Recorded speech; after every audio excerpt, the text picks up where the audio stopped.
فرهنگ اسلامی اگر وجود داره فرهنگ ایرانی است. تمام این بزرگان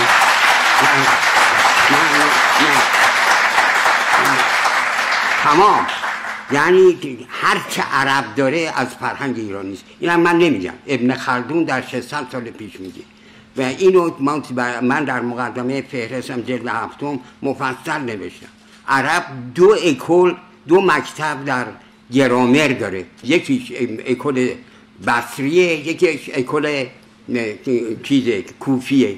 اکل بصریش سیبویه و کوفیش کساییه و این چقدر افتخاره برای یه ملتی که زبانی رو درست بکنه، زبانی و این قرآن مجیدی که اینقدر محترمه، هر کی داره از سر مفسرین ایرانی داره.